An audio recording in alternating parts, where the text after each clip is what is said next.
La naturaleza, en su profunda sabiduría, guía el crecimiento de los seres vivos según un diseño armonioso y equilibrado. Durante la infancia y la adolescencia, el cuerpo humano crece de manera acelerada, fortaleciéndose y adquiriendo su forma y función.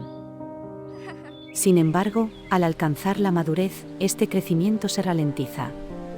Incluso se detiene. El ser humano deja entonces de crecer, pero sigue desarrollándose y aumentando sus capacidades y potenciales a lo largo de toda su vida. De manera similar, la economía global ha experimentado una expansión intensa durante las primeras etapas del capitalismo, pero ahora enfrenta los límites de un crecimiento insostenible. Así como el cuerpo humano requiere un equilibrio entre crecimiento y estabilidad, la economía debe reconocer la diferencia entre crecimiento y desarrollo, y la importancia de un desarrollo controlado y sostenible. Si permitimos que nuestra economía crezca sin límites ni control, nos enfrentamos a múltiples riesgos y desafíos. El crecimiento sin límites no es natural ni sostenible, como demuestra una metáfora conmovedora de nuestro tiempo, la historia del hombre más alto del mundo, Sultán Kösen. Nacido en Turquía, Sultán experimentó un crecimiento desbocado causado por un tumor en su glándula pituitaria. La naturaleza no había diseñado su esqueleto para soportar tal altura, lo que le causó múltiples problemas de salud que ponían en peligro su supervivencia. Para salvar su vida, Sultán necesitó una intervención quirúrgica que detuviera su crecimiento. Esta historia de Sultán Kösen ilustra los peligros de un crecimiento sin límites y llama nuestra atención hacia la necesidad de reconsiderar y reorientar el enfoque del desarrollo económico. Es un espejo de nuestra economía actual, un crecimiento descontrolado e insostenible que necesita intervención inmediata. Igual que el gigantismo pituitario que aquejaba a Sultán, el modelo económico actual, basado en un crecimiento ilimitado y continuo, está causando daños irreparables, ya que no tiene en cuenta los límites del planeta ni las necesidades de las personas. Esto provoca la sobreexplotación de los recursos naturales, la destrucción de los ecosistemas, la pérdida de biodiversidad y el cambio climático. De manera alarmante, en solo 7 meses, hemos agotado los recursos que el planeta tarda un año en generar. Globalmente, necesitamos cerca de 2 planetas para mantener nuestro nivel de consumo actual, pero la realidad es que solamente disponemos de un planeta. Aunque esta distribución es desigual, ya que la huella ecológica de los países más ricos es 10 veces mayor que la de los más pobres. Además, este modelo genera más desigualdad cada año.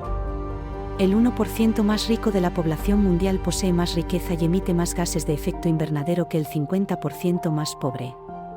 Este modelo no es justo ni sostenible. Para hacer sostenible el crecimiento económico, debemos desacoplarlo del consumo material y energético, y del impacto ambiental. Esto implica cambios drásticos en el modelo productivo, incrementando significativamente su eficiencia y ahorro energético, y acelerando la transición a una economía circular y basada en energías renovables que permita su descarbonización. Sin embargo, a largo plazo estas acciones no son suficientes. No podemos seguir creciendo económicamente y seguir siendo verdes. El crecimiento ilimitado es incompatible con los límites del planeta. Por ello, cada vez más científicos abogan por una economía de crecimiento cero. Al igual que Sultán, es hora de reconocer los límites. Las economías de las naciones más avanzadas deberían moderar su crecimiento para facilitar el progreso de los países menos desarrollados. Es fundamental cambiar nuestro modelo económico y estilo de vida, superando visiones cortoplacistas y diseñando estrategias que emanen de la participación ciudadana. Un nuevo rumbo basado en principios como la biocapacidad, la equidad y el bienestar para todos. Necesitamos un nuevo marco de indicadores económicos, sociales y ambientales, que oriente la política y la economía más allá del crecimiento, y que mida lo que realmente importa, el bienestar humano y la sostenibilidad del planeta.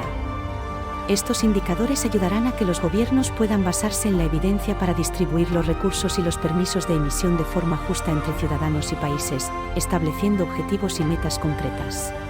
Solo así podremos vivir dignamente en un mundo finito, en armonía con la naturaleza, respetando los límites que nos impone y disfrutando de una existencia sana y sostenible. Es el momento de pausar nuestro constante anhelo de crecimiento y centrarnos en nuestro bienestar.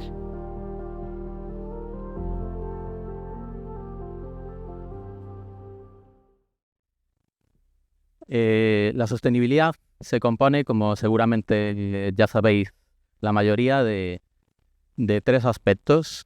Es importante la viabilidad económica, desde luego, pero sin proteger el medio ambiente y sin cuidar de las personas, sin la equidad social, no hay sostenibilidad. Este es un poco el punto de partida. Por lo tanto, el futuro sostenible es el único posible. Comúnmente se ha venido utilizando el Producto Interior Bruto como indicador de medida del desarrollo económico de las naciones en el mundo. Y aquí tenéis un poco la evolución desde el principio de los tiempos de este indicador, que lo que mide este indicador es la producción de bienes y servicios en un año. No mide la riqueza, no mide el bienestar, mide la producción de bienes y servicios en un año. Es decir, al final, nuestro consumo en un periodo de tiempo determinado. Este Producto Interior Bruto, como consecuencia de la revolución industrial y gracias también a la globalización económica, pues ha crecido, como se puede observar aquí, de manera exponencial hasta llegar a nuestros días. En una imagen un poco más cercana podemos observar la evolución del Producto Interior Bruto mundial, ¿vale? El mundial. Todo lo que voy a mostrar aquí son datos del mundo, porque al final el planeta es la referencia que tenemos que tomar. Vemos que ha crecido, cómo ha crecido el Producto Interior Bruto desde 1970, y vemos también la línea que va por debajo, que supone un crecimiento constante del 3%. Por lo tanto, desde los últimos 50 años la economía ha venido creciendo a un ritmo mayor al 3% anual. Vemos también que cuando tenemos crisis, como la conocida por todos crisis financiera global, por allí por 2008, o la pandemia de COVID muy reciente, vemos que entonces baja el Producto Interior Bruto, baja un poco el Producto Interior Bruto. Si miramos la gráfica en general, vemos que esto es solo una muestra. Sin embargo, somos conscientes que estas crisis crean grandes problemas económicos y sociales. Por lo tanto, una conclusión que podemos sacar de esto es que el sistema económico necesita crecimiento para que funcione todo bien. Bueno, por otro lado, el PIB en estos últimos 50 años se ha multiplicado por 5. ¿Y qué hay de la población mundial? Pues la población mundial ha pasado a 8.000 millones de habitantes en el año 2022. Vemos que parte de la razón por la que ha crecido el Producto Interior Bruto es porque somos más. Pero como se puede observar en la gráfica, porque una crece de manera lineal y la otra exponencial, se puede inducir de esta gráfica que además de consumir más, porque somos más, también cada uno de nosotros consume más. Y el Producto Interior Bruto mundial, si se repartiese ese consumo de manera equitativa, para que tengáis una referencia, serían unos 10.000 euros por habitante, ¿vale? Lo que correspondería de consumo. Aquí brevemente quería mostraros también la relación entre la deuda y el crecimiento de la economía. Están claramente relacionados. Aquí tenéis la deuda pública, por ejemplo. Podéis observar que crece hasta tal punto que ya corresponde al 100% del PIB mundial. Y si os fijáis también podéis observar que en los periodos de crisis se dispara la deuda pública para poder seguir manteniendo el sistema en funcionamiento. Si miramos a la deuda privada, vemos que también sube, pero al contrario que la pública, en estos periodos de crisis se estanca. De todas maneras, es mayor que la pública, la deuda privada es mayor todavía que la pública, y en total vemos que la deuda total, sumando la privada y la pública, es de más de 200% el Producto Interior Bruto. Por lo tanto, de alguna manera podríamos decir que vivimos de alguna manera a crédito, que el crecimiento, que parte del crecimiento está basado en la deuda.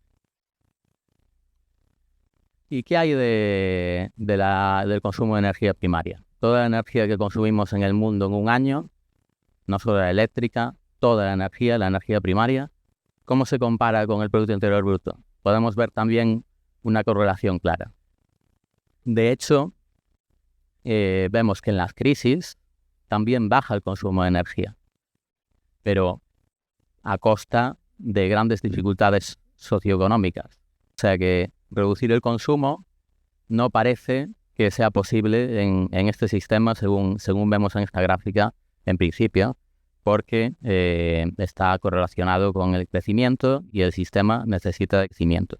Y os quería aportar unas referencias que luego también voy a utilizar, que es a cuánto equivale cada euro de crecimiento. Cada euro de crecimiento que hemos tenido desde 1970 son más o menos 1,7 kilovatios hora de crecimiento del consumo de energía, lo cual es más o menos tener una bombilla LED encendida durante una semana. ¿Y qué hay de las emisiones de CO2? Las principales causantes del cambio climático o de la aceleración del calentamiento global. Pues evidentemente también están correlacionadas con el crecimiento, porque están correlacionadas con una energía que en su grandísima parte se obtiene con la quema de combustibles fósiles y que por lo tanto provoca emisiones de CO2.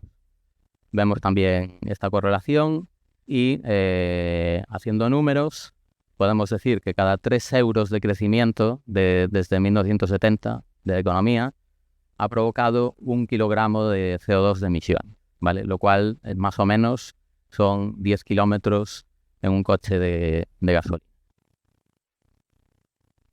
¿Y qué hay de la huella ecológica? La huella ecológica, ya sabéis, es la superficie que necesitamos para producir nuestros recursos y también para absorber los residuos que generamos. ¿Cómo ha evolucionado la huella ecológica? También ha crecido con el crecimiento económico, también ha bajado un poco con las crisis y más o menos podríamos calcular que cada euro de crecimiento que tenemos en el mundo son 1,5 metros cuadrados de huella ecológica más. Si esta huella ecológica la dividimos por la biocapacidad del planeta, obtenemos el número de planetas que necesitaríamos para vivir. Solo tenemos uno, pero desde 1970 hemos pasado la barrera de un planeta y estamos actualmente ya en 1,7. No es posible vivir eternamente con estos números. A largo plazo, la única posibilidad es volver a un planeta. Y si ahora estamos en cifras de 1,7, es a costa de la degradación progresiva del planeta. Es decir, estamos, al igual que decía con la deuda, viviendo a crédito, también estamos viviendo a crédito con la naturaleza. Además, esa es la media global. En España, nuestro nivel de vida equivale a 2,5 planetas Tierra y en Estados Unidos, el país con mayor impacto ambiental, equivale a 5 planetas Tierra. Bueno, quería hacer unos números con vosotros de manera rápida antes de dar paso a nuestros expertos para ver qué pasaría si siguiésemos igual que en los últimos 50 años. Con estos números que hemos hecho, ¿qué pasaría si tomamos como referencia el año 2022? Ponemos un 1 en 2022 y suponemos a partir de entonces un crecimiento del 3%. Recordad que el crecimiento era mayor incluso que el 3% en estos últimos 50 años. Vamos a suponer crecimiento del 3% y vamos a ver qué pasaría con todo esto. En el año, más o menos, a este ritmo de crecimiento, más o menos la economía se duplica cada 23 años y medio. Es decir, en 2045 el Producto Interior Bruto sería 2 veces el de 2022. 2 veces quiere decir el doble de producción de bienes y servicios, el doble de consumo. La energía, las emisiones de CO2, etcétera, también casi se duplicarían, un poco menos, y tendríamos una huella equivalente a 2,6 planetas Tierra, con lo cual se aceleraría la degradación de la naturaleza de manera cada vez más insostenible. En el año 2069, a este ritmo de crecimiento tendríamos 4 veces el Producto Interior Bruto de 2022, lo cual generaría muchísimo más gasto energético, muchísimo más emisiones de CO2 y de todo tipo de residuos, y por lo tanto más huella ecológica y más planetas que necesitaríamos, lo cual ya empezamos a ver que es imposible. Por eso es imprescindible la transición a una economía circular, donde se generen los mínimos residuos posibles, donde haya reciclaje y haya un cambio en la mentalidad. No tenemos aquí mucho tiempo de hablar de economía circular, pero sería fundamental tener, por ejemplo, otra conferencia dedicada solo a esto, para ver la importancia y todos los cambios que son necesarios.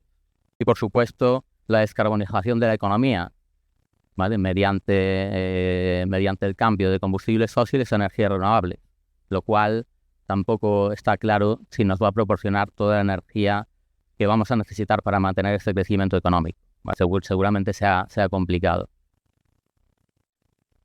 Bueno, pues si siguiésemos esta progresión, veríamos más claramente es imposible seguir como estábamos, pero que incluso haciendo estos cambios cada vez sería más difícil. Es decir, si mejora mucho la eficiencia, podemos consumir menos energía, podemos crecer consumiendo menos energía, pero si esa mayor eficiencia la utilizamos para crecer más, ¿hasta cuándo podemos mejorar la eficiencia?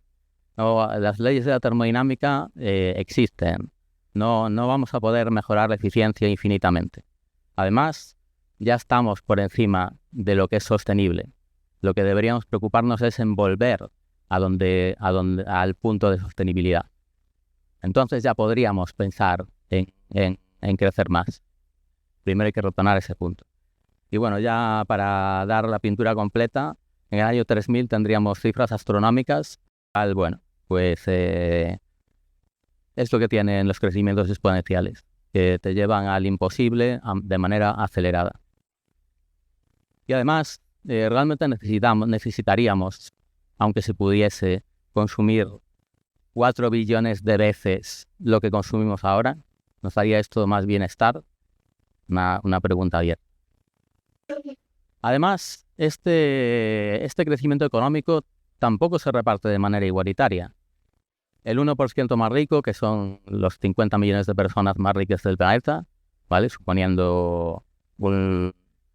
Considerando que el planeta tiene 5.000 millones de personas adultas, tienen la riqueza equivalente al 40% del planeta.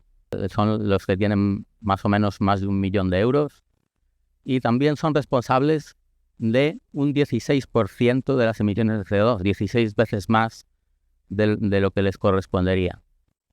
Si en vez del 1% cogemos el 10%, que son unos 500 millones en el planeta, tienen una riqueza del 80% de toda la riqueza del planeta y son responsables de la mitad de las emisiones del planeta. Sin embargo, el 50% más pobre del planeta, 2.500 millones de personas, que son los que más o menos tienen una riqueza de menos de 10.000 euros per cápita, poseen un 2% de la riqueza total, de la riqueza global, y son responsables, como veis, de la mitad. El 50% del planeta es responsable de la mitad de las emisiones que el 1% más rico. Bueno, estos son los datos. Simplemente quedarme con algunas frases por ejemplo, de Ursula von der Leyen en la última conferencia Beyond Growth, más allá del crecimiento de la Unión Europea, donde dijo literalmente que un modelo de crecimiento basado en los combustibles fósiles está simplemente obsoleto. Y por otro lado, también Antonio Guterres, en la COP27, nos dijo que la humanidad debe de elegir ponernos de acuerdo o perecer. Esta es la realidad. Nada más, muchas gracias por vuestra participación y daremos paso a los siguientes ponentes. Gracias. Buenos días y bueno, en primer lugar me gustaría agradecer a los organizadores. Bueno, esto ya empezó hace más o menos hace un año cuando se decidió organizar esta jornada y la verdad es que es un placer venir aquí y ver una sala tan repleta de gente joven y no tan joven que compartimos las mismas inquietudes. Bueno, en primer lugar me gustaría felicitar a Alfonso porque ha hecho una introducción que, bueno, los números son los que son y la evidencia pues es aplastante. Además has compartido unos números que en mi caso algunos de ellos los desconocía y me han parecido argumentos muy contundentes. Claro, yo vengo a hablar de lo que pude investigar. Yo tuve la suerte, hace unos años yo estaba en una jornada parecida a esta y hoy hablaron un catedrático de la Universidad de Zaragoza, que luego fue mi director de tesis y le empecé a oír hablar de que se demandaban muchas materias primas, de que esto era insostenible y yo, claro, había oído hablar de emisiones de CO2, de consumo de energía, pero este tema de las crisis de las materias primas para mí fue algo súper novedoso, ¿no? Y para mí pues fue un antes y un después. Y fruto de eso, pues comencé a trabajar con él y pude hacer un doctorado. Y vengo pues a compartir parte de aquel conocimiento que adquirí y que he ido cultivando. Claro, como hemos podido ver en los mensajes anteriores, hoy está claro que se necesita una economía libre de carbono, ¿no? Los mensajes son aplastantes, los conocemos todos. Y cuando nos hablan de esto, siempre nos hablan, por lo general, de lo mismo, ¿no? El futuro que se nos promete, ese futuro tan optimista, tiene que estar lleno de coches eléctricos, de muchas energías renovables y digamos que nos van a salvar, ¿no? Como nos decían en los mensajes hace un rato, ¿no? La economía basada en el carbón, pues está claro que es obsoleto y nos venden estas imágenes en las que pues no vemos carbón por ningún lado, pero bueno, vamos a ver qué hay detrás de todo eso, ¿no? Fijaros, uno analiza informes de prospección, estos informes que se ponen los expertos cuando se ponen las gafas de ver de lejos, ¿no? Para ver qué va a pasar en el 2050 y nos dicen, por ejemplo, que bueno, pues para descarbonizar la economía pues tiene que haber un crecimiento muy grande. He querido poner ahí las referencias de la información que voy compartiendo. Un crecimiento muy grande, por ejemplo, en la parte de energía solar en fotovoltaica, ¿no? Pues por ejemplo nos dice que la potencia mundial tiene que multiplicarse por 20, ¿no? De aquí al 2050. O, por ejemplo, de energía eólica, ¿no? Tiene que multiplicarse por 11, ¿no? Para poder llegar a descarbonizar esta economía. Así que, bueno, estamos hablando de crecimiento, pero claro, aquí en este caso, para decrecer, nos dicen que otras cosas tienen que crecer, ¿no? Y obviamente, pues, nos dicen que se necesita esto. ¿Quién sabe qué nos va a deparar el futuro? Fijaros, yo presenté o defendí mi tesis doctoral en el año 2018 y la misma agencia que publicaba ese informe decía, en el año 2050 tendrá que haber casi 8.000 gigavatios de renovables, ¿no? Es esa gráfica que yo puse en mi tesis, ¿no? Pues esa misma agencia unos años después dice, no hacen falta 8.000, hacen falta casi 16.000 de fotovoltaica y más de 8.000 de eólica. Es decir, lo que se están dando cuenta que, como nos decía hace un rato en la introducción, ¿no? Hay mucho más consumo, hay mucha más demanda, hay mucha más población y es que hace falta mucho más de lo que preveíamos hace un tiempo, ¿no? Porque, claro, estamos en todo momento pensando en crecer. Entonces, claro, con todo ese escenario de renovables, de coches eléctricos, de futuro lleno de tecnologías innovadoras, realmente vamos a hacer una economía verde, y pongo lo de verde entre interrogantes, ¿no? Una economía en la cual pues se habla de renovables, pero bueno, el mundo de la digitalización está ahí, ¿no? Las nuevas tecnologías, la conectividad, los coches autónomos, los LED, sistemas de nuevos catalizadores. Bueno, vamos realmente a una economía verde. Y será verde o multicolor, ¿no? Y hablo de multicolor porque, claro, al final, todo aquello que usamos ha sido producido, ¿no? Y ha sido producido a partir de materias primas, ¿no? Y las materias primas, ¿de dónde vienen, no? Pues vienen de las minas, gran cantidad de ellas, ¿no? Y las minas, los minerales tienen diferentes colores, ¿no? Y los minerales son refinados para obtener una serie de metales fundamentales para el desarrollo de nuestra sociedad, ¿no? A día de hoy somos absolutamente dependientes de elementos tan singulares como las tierras raras, que se emplean para la fabricación de imanes permanentes, neodimo, disprosio, amario, imanes permanentes que se necesitan, por ejemplo, para fabricar un aerogenerador, ¿no? Un elemento también para fabricar un disco duro, ¿no? O para fabricar el motor del elevalunas eléctrico de nuestro coche. Quiero decir, los imanes permanentes llevan en la sociedad bastante tiempo, pero está habiendo nuevas tecnologías disruptivas que están haciendo que el consumo de ese tipo de metales pues sea de alguna manera exacerbado. Otro tipo de metales, por ejemplo, los semiconductores. Todos hemos oído hablar muy recientemente de la crisis de los semiconductores que pasó en época pandémica, y los semiconductores son fundamentales, por ejemplo, para la fabricación de células solares en paneles solares, en fotovoltaica, ¿no? Semiconductores como el germanio, el galio, el indio, el selenio, el teluro. Todos tenemos también, por ejemplo, indio en las pantallas táctiles de nuestros móviles, ¿no? Es decir, al final estamos demandando una serie de elementos fundamentales, algunos de ellos, por ejemplo, para la fabricación de baterías, ¿no? El níquel, el cobalto, el litio. ¿Qué quiero decir con esto? Bueno, pues que cada vez, digamos, tenemos una serie de tecnologías en las cuales estamos poniendo o estamos depositando nuestras esperanzas o nuestras expectativas de futuro, pero esas tecnologías, ojo, que también son demandantes de recursos, ¿no? Y vamos a ver que algunos de ellos son tan escasos, como igual que nosotros sabemos que el ritmo de consumo del petróleo es mucho más rápido que el de su generación, aquí estamos demandando recursos a un ritmo muy rápido, ¿no? Incluso algunas de ellas también, pues hay otro tipo de metales como el wolframio, como el niobio, etcétera, que por ejemplo pues se emplean en aleaciones de alta resistencia que se emplean bastante en automoción.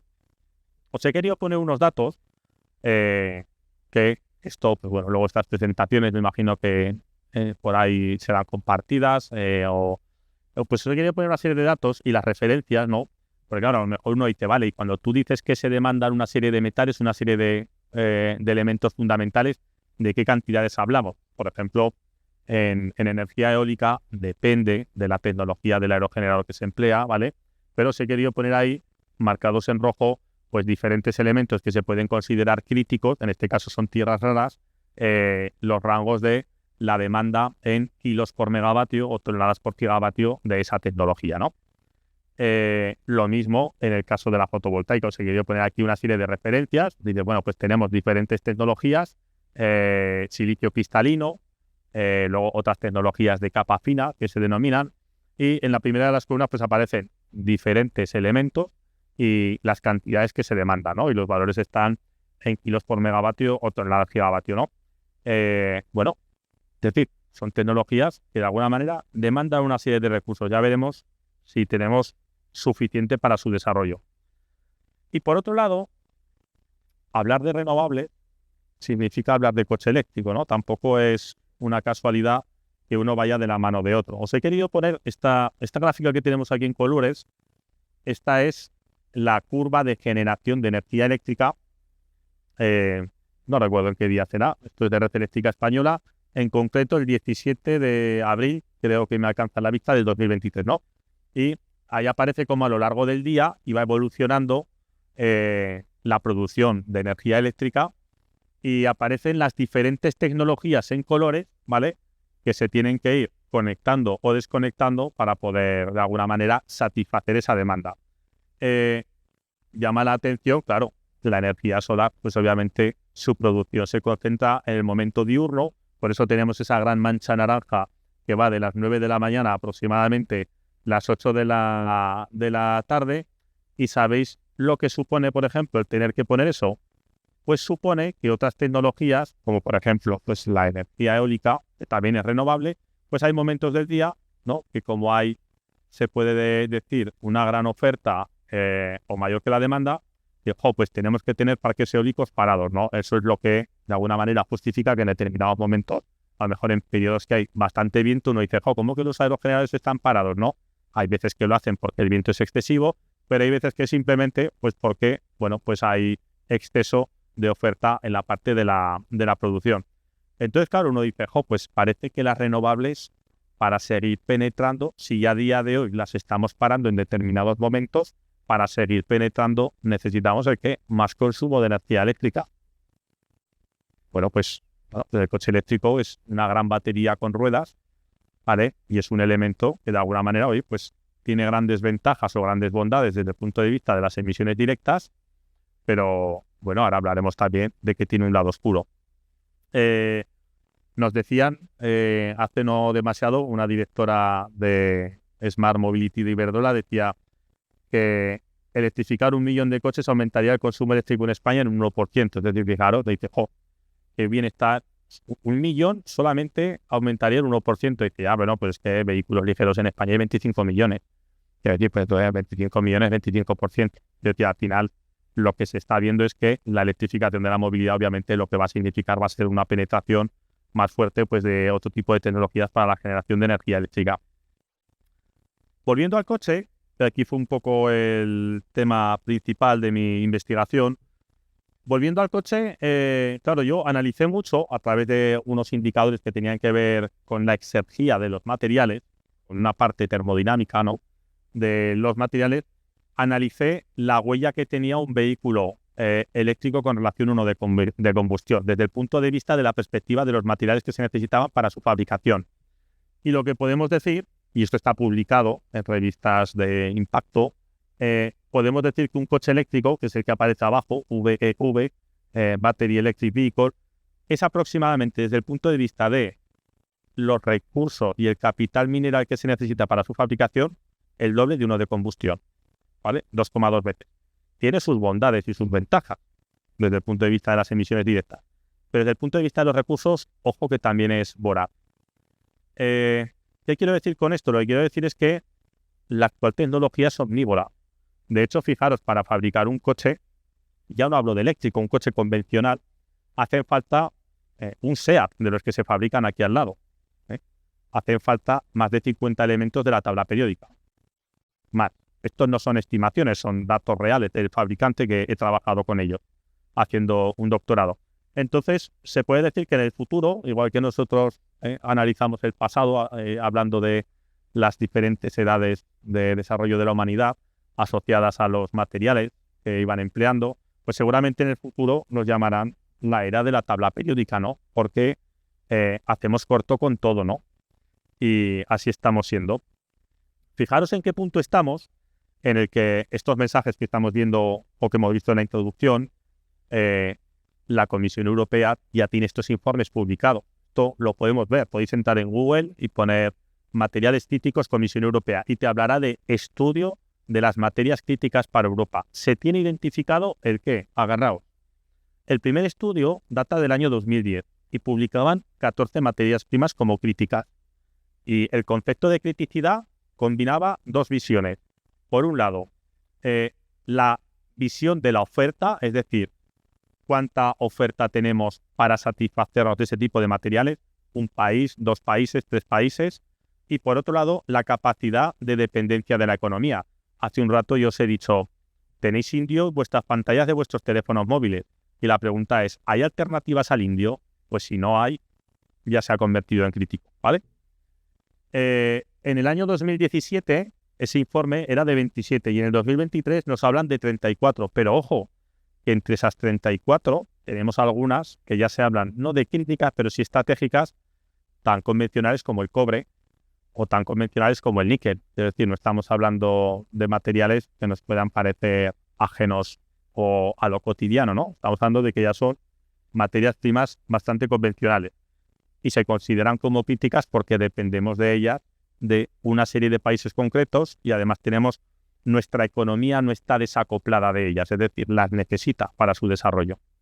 Os he querido poner unos datos y también ahí tenéis la referencia, por ejemplo, en la fabricación, volviendo al título de la conferencia de mi presentación, en la fabricación de aerogeneradores aparecen en rojo algunos de los materiales que son materias primas críticas y aparece en la leyenda que aparece abajo los países de los que dependemos. Por ejemplo, para la fabricación de aerogeneradores, las tierras raras el 54% vienen de China en la fabricación de paneles solares, el 53% de ese tipo de materias primas vienen de China.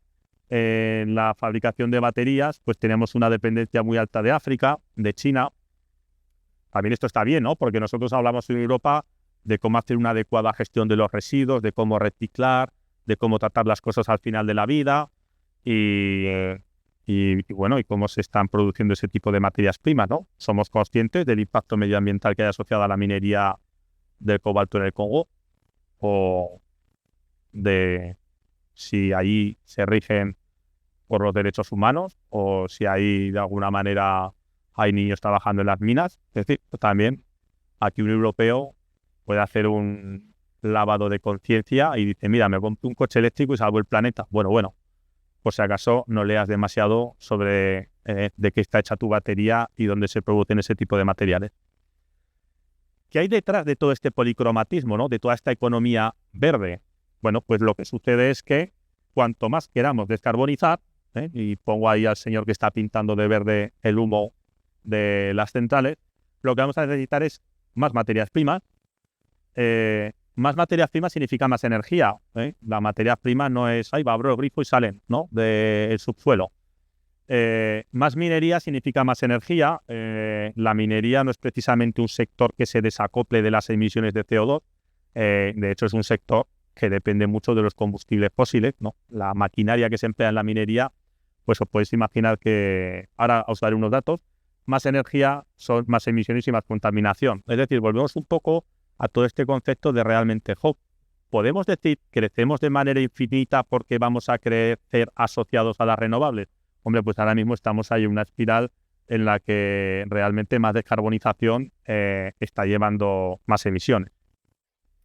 De hecho, os he querido poner unos datos. Esto que aparece aquí en el eje de las X, esto es qué sucede cuando en una mina se empieza a agotar sus yacimientos, ¿no? Se puede decir que una mina, cuando empieza a ser explotada, pues se explota porque hay una concentración de materiales, del material que tú buscas, pues elevada, ¿no? Conforme se empieza a agotar esa concentración, nos vamos en el eje de las X hacia la izquierda, hacia el cero. ¿Qué sucede? Pues lo mismo que pasa con el petróleo, ¿no? Que se dice, es que claro, cada vez cuesta más extraer el petróleo, ¿no? Porque cada vez hay que ir a mayores profundidades o hay que emplear tecnologías, ¿no? De alguna manera que necesitan más energía. Con las materias primas, con la minería es lo mismo. Tú, conforme vas agotando un yacimiento, lo que necesitas es que sucede de manera exponencial, aumentamos el consumo de energía. Y de hecho el consumo de energía, que sepáis que en una mina, este es el caso del cobre, el 60% estamos hablando de excavadoras, de grandes elementos para triturar y para picar los minerales. Es decir, estamos hablando luego otros que son para el tratamiento de los minerales. Es decir, estamos hablando de maquinaria principalmente fósil. De hecho, el sector minero es el responsable de casi el 20% de las emisiones de CO2 a nivel mundial. Y os he querido poner unos datos más, ¿vale? Aquí aparece cómo nos volvemos a topar con las exponenciales, ¿no? Igual que hablamos del crecimiento de la población, del PIB, pues aproximadamente en los últimos 150 años, cómo han aumentado las emisiones de CO2 en el sector de la minería. Y en el sector de la minería, pues por ejemplo, estamos viendo datos tan significativos como, por ejemplo, del 2005 al 2050 se espera que va a duplicarse, ¿no? Es decir, esas emisiones se van a duplicar. Y esto es un poco el escenario que tenemos. Nosotros hemos hecho algún estudio, perdonadme que mire el reloj, pero no me quiero extender demasiado o más del tiempo. Hemos hecho algún estudio en el cual ya hemos advertido de ciertas materias primas que se pueden considerar como críticas en los próximos años, ¿no? Y alguno de vosotros podría decir, pero si todo se salva con el reciclaje, si la economía es circular, bueno, nosotros solemos decir que la economía es espiral, ¿no? Y cuando digo espiral es que, bueno, pues en todo proceso, la termodinámica nos lo dice, vamos a tener unas pérdidas. Y os pongo un ejemplo. Tenéis ahí en una tabla periódica con diferentes colores y aparecen en rojo los elementos cuyas tasas de reciclaje funcional son inferiores al 1%, en naranja los que son entre el 10 y el 25% y así sucesivamente hasta llegar al azul. Lo que estamos viendo es que tenemos grandes cantidades de materiales cuyo reciclaje funcional es muy pequeño. Y, por ejemplo, os pongo el ejemplo de un automóvil. Un automóvil, cuando se recicla, yo conozco bien el sector, se pierde el 25% del capital mineral. Y vosotros diréis, pero si se ha reciclado todo el coche. Sí, claro. Si yo tengo una pantalla táctil con navegador tan bonita en mi automóvil y ese automóvil es fragmentado en una planta de fragmentación, que lo que hace es recuperar principalmente las chatarras férricas y no férricas. ¿Dónde está el proceso para recuperar los miligramos de indio que hay en esa pantalla o los miligramos de plata que hay en las centralitas electrónicas? No existe. No existe. Entonces, ¿eso qué hace? Que ese tipo de metales se subciclen y, por decirlo de alguna manera, no vuelvan a la sociedad. Entonces, eso también tenemos que tenerlo claro, que el reciclaje está todavía lejos de ser realmente un auténtico reciclaje. Y yo pongo aquí un ejemplo. Si nosotros al reciclar un vehículo mezclamos muchos tipos de metales, al final el resultado que tienes que es, pues es una mezcla, ¿no? Es una mezcla además de baja calidad, como nos dicen ciertos autores. Y esto es lo mismo que sucede, pues, ¿qué sucede si tenemos un vino de más calidad con otro de menos calidad y lo echamos en una jarra? Y yo te digo, vale, venga, pues ahora con esa jarra vuelve al vino bueno inicial. ¿Qué tienes que hacer para diluir ese aroma a Tetrabric? Añadir litros y litros y litros y litros del mejor vino de la bodega. Pues las aleaciones es lo mismo. De hecho, las contaminaciones de aleaciones por pequeños elementos, como por ejemplo el cobre, el magnesio, lo que sucede es que aumenta la demanda de extracción primaria. De hecho, con el aluminio se ha visto claramente que cuanto más aluminio se recicla, más aluminio virgen hace falta. ¿Para qué? Para diluir precisamente todos esos elementos contaminantes.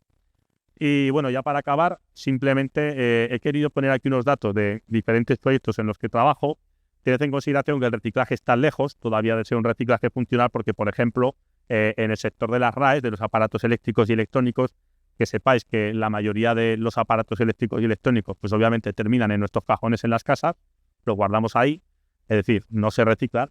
Y además de lo que se recicla, que solamente esa parte pequeñita que vuelve por aquí otra vez a la parte inicial, pues se recicla principalmente por aluminio, ¿no? No se recicla realmente por metales críticos como los que he mencionado anteriormente. Y ya, pues 4 mensajes para terminar. Que el diseño debe estar orientado al reciclaje y a la reutilización, a reusar las cosas, orientado a la recuperación de componentes. Yo siempre digo que ¿cuál es la vida útil de un automóvil? ¿Acaso cuando un automóvil se va al desguace y es fragmentado, acaso no se podía, la vida útil de alguno de sus componentes no era mayor? Yo veo un producto a fin de vida, al final es como un donante, ¿no? Que puede dar vida a otros seres humanos. El reciclaje debe estar basado en la metalurgia, se recicla mediante la física, mediante procesos, se puede decir, que son de baja intensidad energética, cuando en realidad intentamos separar por la física lo que ha sido fabricado mediante la química, es imposible, y la tecnología debe estar hecha para durar, ¿no? Y ya para terminar, pues hay que evitar en la medida de lo posible depender, igual que decimos que no vamos a depender de los combustibles fósiles, significa que vamos a depender de una serie de materiales, algunos de ellos tan críticos como el combustible o los combustibles fósiles. Se puede decir que el petróleo del futuro son algunos de esos materiales críticos que he mencionado en la presentación. Quien disponga de ellos dominará el mundo, quien quiera dominar se hará con ellos. Estamos ahora viviendo un periodo de guerras y seguramente detrás de ellas haya también una parte importante de hacerse con recursos. Y bueno, la poca vida útil de ciertas tecnologías como el coche eléctrico, que nos los venden como el futuro, pero luego nos dirá que en 10 años tenemos que comprar otro, pues en realidad no es una solución real. Y bueno, pues digamos que lo que tenemos que conseguir es que las tecnologías duren el mayor tiempo posible. Y bueno, finalmente es un mensaje que lo han dicho al inicio, ¿no? El ser humano, al final, vivimos en un mundo de sueños infinitos, pero no se puede tener un crecimiento infinito. Quizás sí sueños infinitos, pero no un crecimiento infinito, porque estamos en un sistema con límites finitos. Y por mi parte esto es todo. Y luego, pues en el turno de preguntas, pues estaré encantado de poder contestar todas ellas que surjan. Gracias.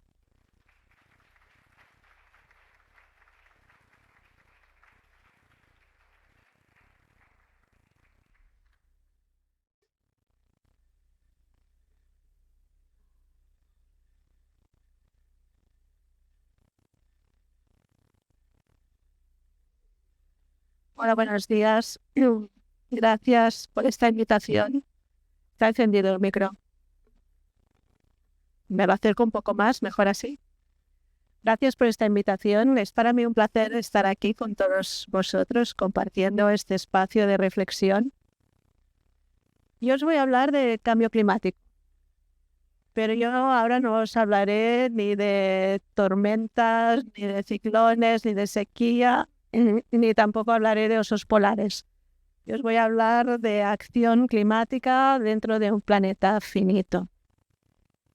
De hecho, me gusta empezar con esta imagen tan fabulosa de nuestro planeta y supongo que todos tenéis muy presentes, ¿no?, que hay una característica de nuestro planeta que le hace absolutamente único, ¿no? Y es que nuestro planeta está vivo, hay vida en la Tierra. Y de hecho la vida en la Tierra empezó hace, dicen los expertos, más de 3.500 millones de años. Y la vida en la Tierra pues evolucionó, se diversificó y modeló también el paisaje de nuestro planeta. Y desde hace solo 100.000 millones de años pues hay una especie Homo sapiens que apareció en África y que inició una migración, una colonización de todo el planeta, ¿no? Nuestra especie es la especie que a principios de los años 60 del siglo pasado, ¿no?, fue capaz de salir del planeta y captar estas imágenes. En estas imágenes fue cuando, viendo estas fotos, toda la humanidad fue plenamente consciente que el planeta es finito. Hasta aquel momento, ¿no?, podíamos llegar a pensar que, bueno, no veíamos horizontes, ¿no? Pero cuando salimos del planeta fue la constatación aplastante de que estábamos ante un mundo absolutamente finito. Y esta especie, la especie humana que ha sido capaz, ¿no?, de escapar las fronteras planetarias y viajar hasta la Luna y quizás pronto pues más allá de la Luna, ¿no?, pues es una especie en la que hay grandes desigualdades. Y hoy también quiero hacer alguna mención a estas grandes desigualdades que son una de las características, algunas ya las habéis mencionado anteriormente, de nuestras sociedades. Bien, el cambio climático es una problemática que realmente amenaza al futuro de la humanidad. Y es una problemática global.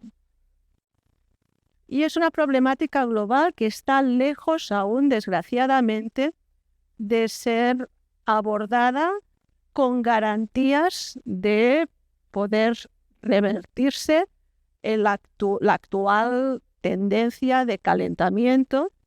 Veis en estas gráficas, esta es una gráfica del año pasado de cómo ha ido progresando el calentamiento global. El año pasado llegamos a unos niveles de calentamiento de 1,5 grados respecto a la temperatura de la época preindustrial. Y para poder estabilizar este calentamiento, esta tendencia de crecimiento de la temperatura, es necesario llegar a emisiones netas cero. Hasta que no lleguemos a emisiones netas cero, este calentamiento no se estabilizará. ¿Qué quiere decir esto?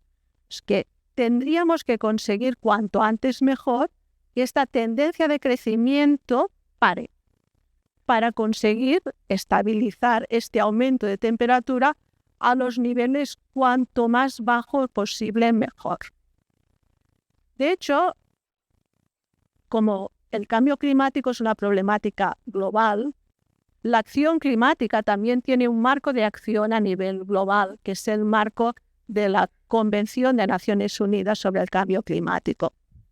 En este ámbito, en el año 2015 se aprobó el Acuerdo de París, que es el acuerdo en el que todos los países del mundo están comprometidos en llevar a cabo acción climática.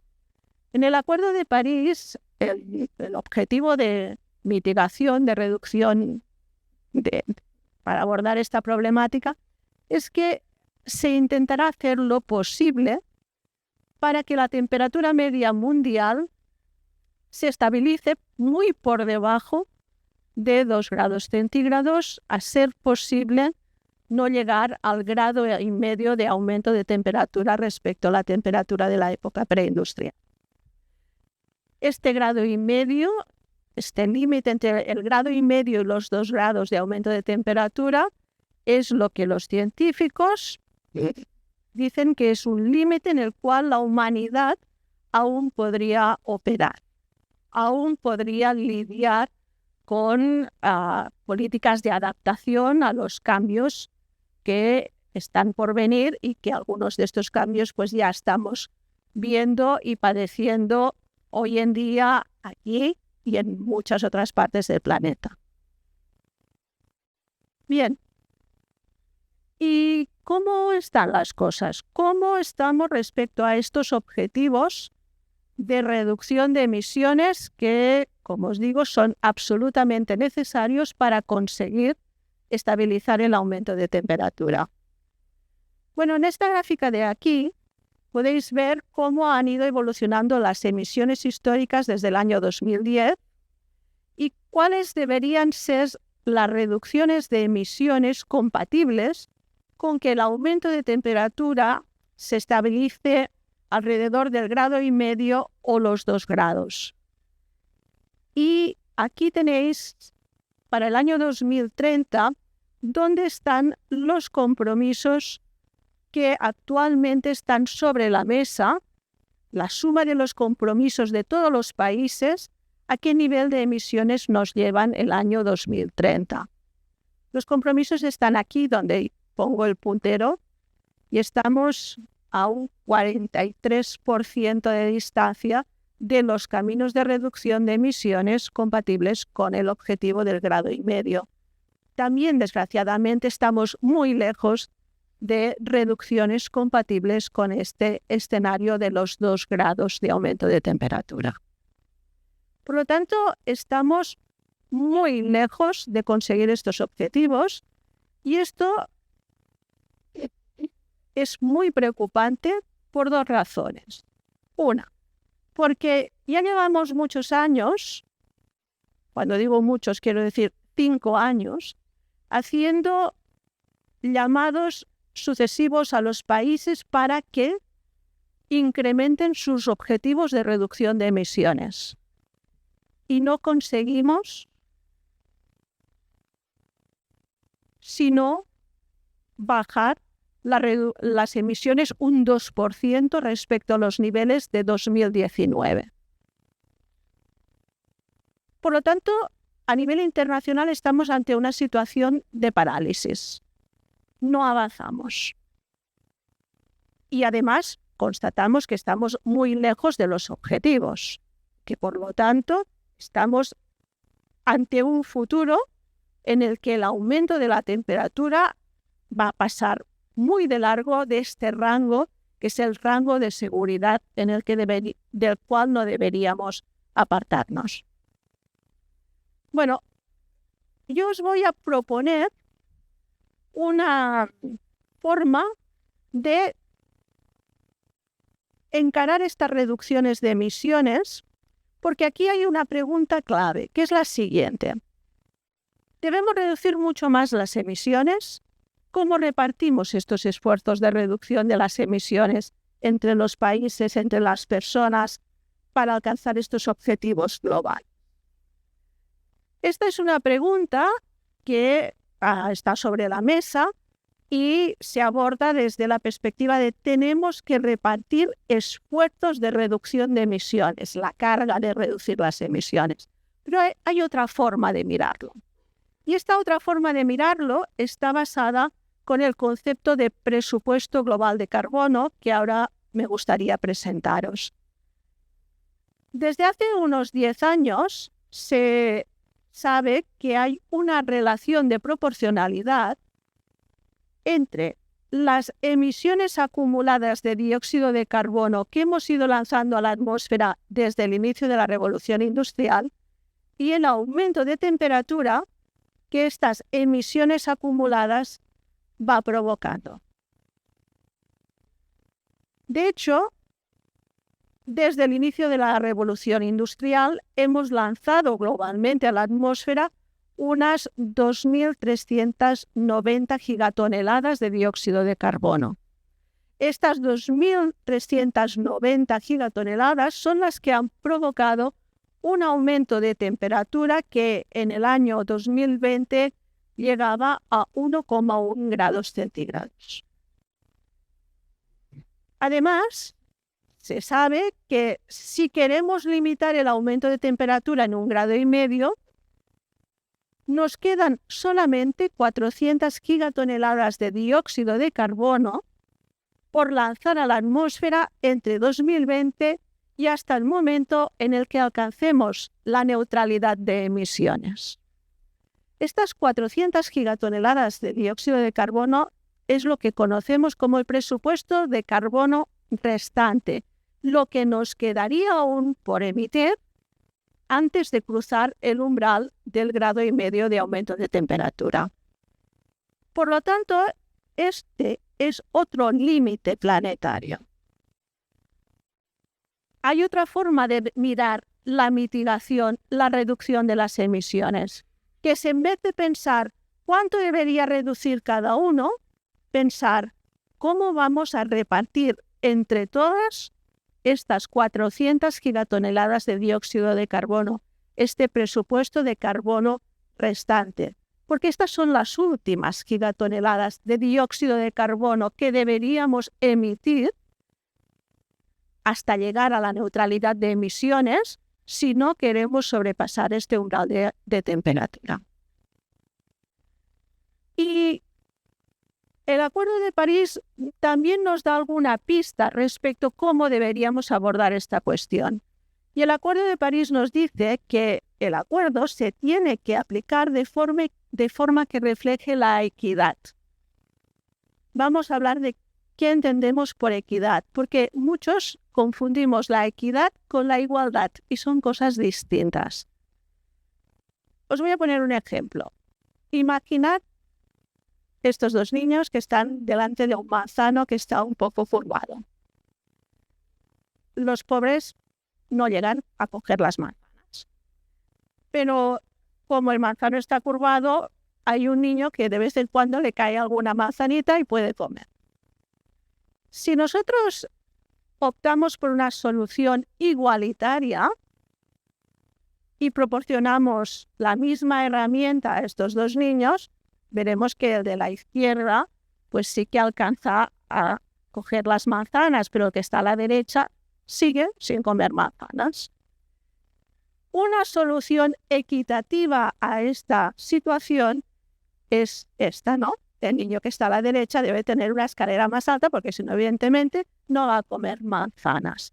Esto es la equidad, como se entiende dentro del marco de la acción climática internacional. ¿No? Y el Acuerdo de París habla de equidad, no habla de justicia. También son conceptos distintos. Si habláramos de justicia, lo que tendríamos que hacer es enderezar el manzano, ¿no? Para que las manzanas estén repartidas de forma uniforme. Pero esto, el acuerdo pues ya no lo aborda, es algo que aún sería más complicado, ¿no?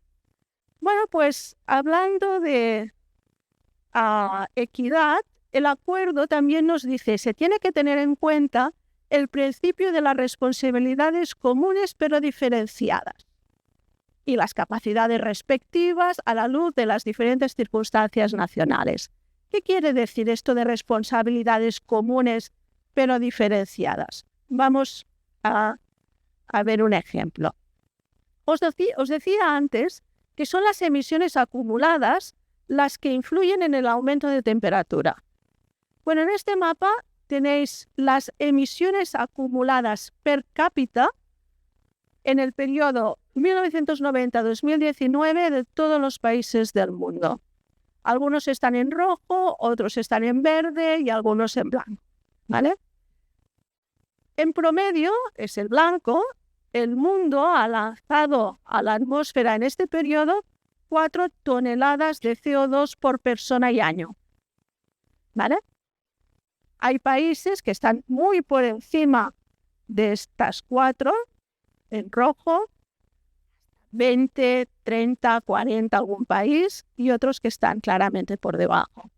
Esto es un mapa de la responsabilidad histórica de los países en la problemática del cambio climático.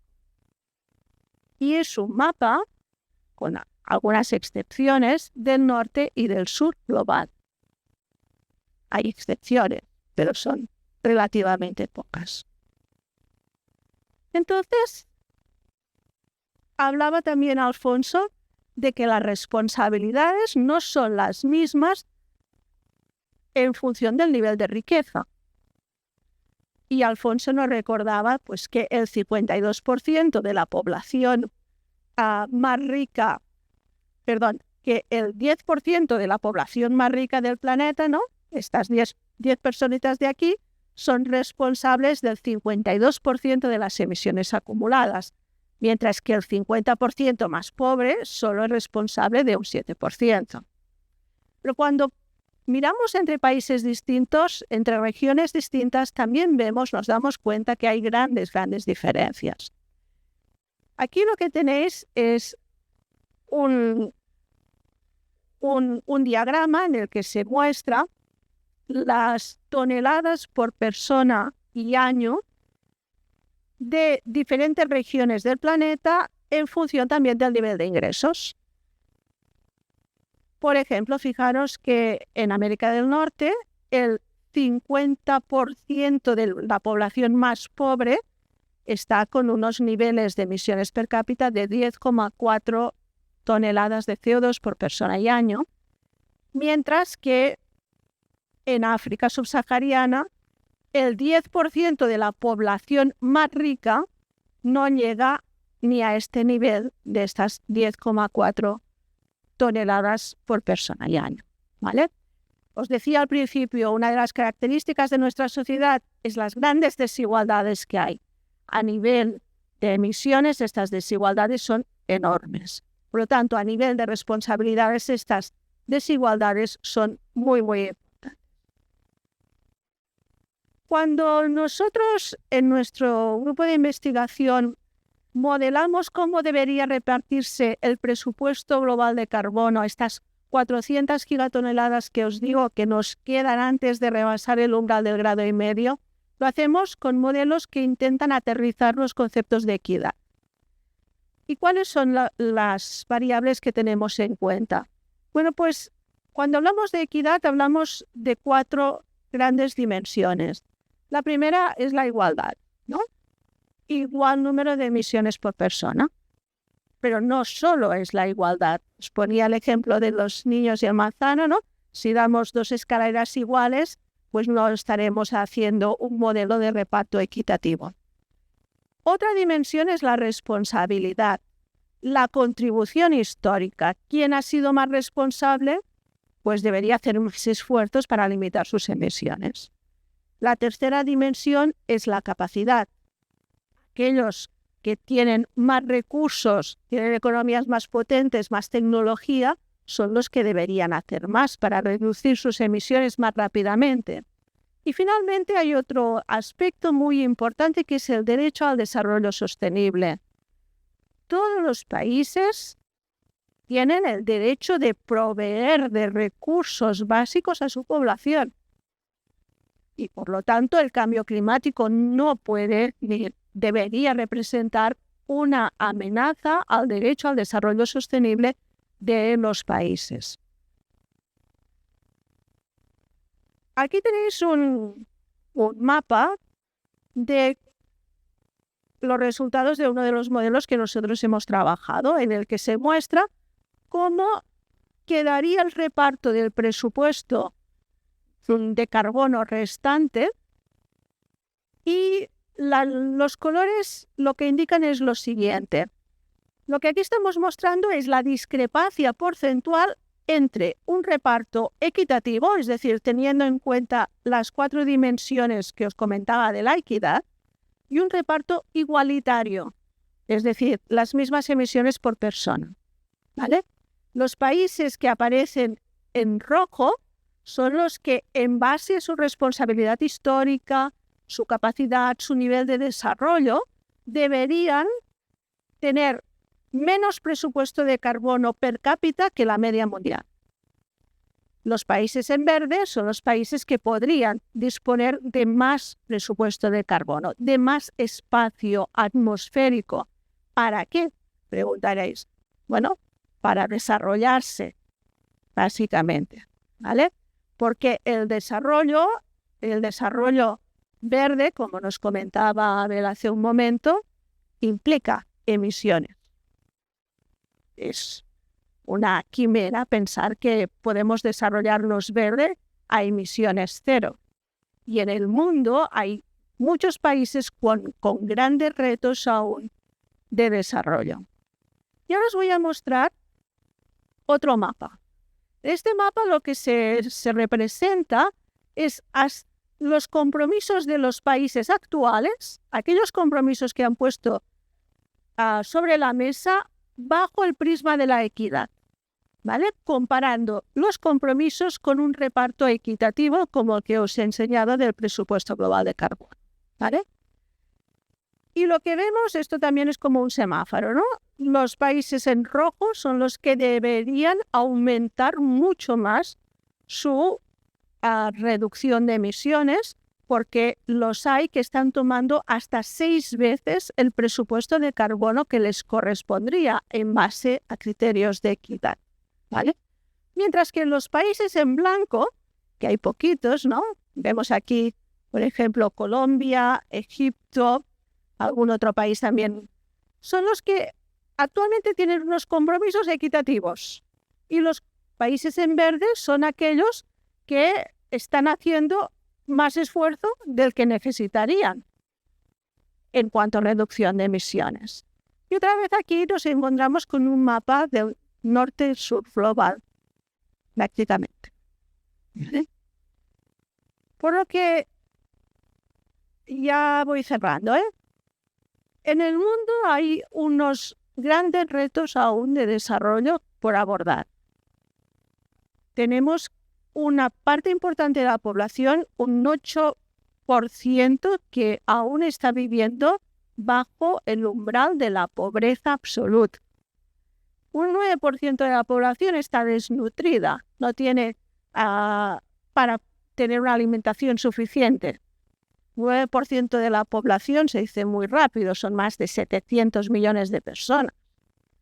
Un 26% de la población no tiene acceso a una fuente de agua segura, potable. Esto es una cuarta parte de la población mundial. Un 10% no tiene acceso a la electricidad. Electrificar el planeta es algo que es absolutamente prioritario, igual que erradicar el hambre y la pobreza absoluta. Y un 30% de la población no tiene aún un acceso a tecnologías limpias para cocinar. Este es otro gran reto que tendríamos que abordar. Y estamos ante una situación muy complicada porque la humanidad está empujando al planeta fuera de los límites en los que el planeta ha estado mientras la humanidad ha evolucionado. Os decía al principio, la especie humana emprendió su evolución, su propagación a lo largo del planeta hace unos 100.000 años. A lo largo de estos 100.000 años, la temperatura ha oscilado medio grado por encima y por debajo de la temperatura media. Ahora estamos empujando el planeta hacia un calentamiento que ya está rozando el 1,5 grados de calentamiento. Esto nos está llevando como humanidad a un futuro, a un mundo en el que no hemos estado jamás. Y esto realmente es un problema de una gravedad extrema. Y es un problema que tenemos que abordar y que además no hacerlo nos lleva a tomar el camino equivocado de esta encrucijada que os comentaba al principio. Bueno, yo de momento lo dejo aquí, si os parece bien. Y si después tenéis preguntas, pues estaré encantada de responder.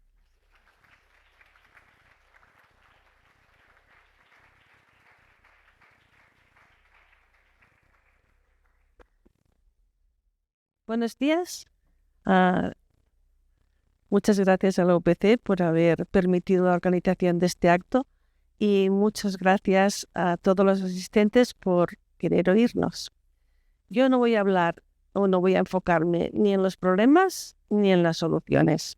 Voy a enfocarme en cómo podemos hacer que estas soluciones que existen se implanten y realmente las tengamos en marcha. Bueno, nos enfrentamos a una cantidad de problemas importantes de todo tipo, económicos, ambientales, sociales, la crisis, el cambio climático, la explosión demográfica, las desigualdades extremas. Y de todos estos problemas, el cambio climático es el que nos obliga a tomar medidas radicales y urgentes, como nos acaba de explicar Olga. Las políticas económicas que se han aplicado en los últimos 40 años nos están llevando a un callejón sin salida.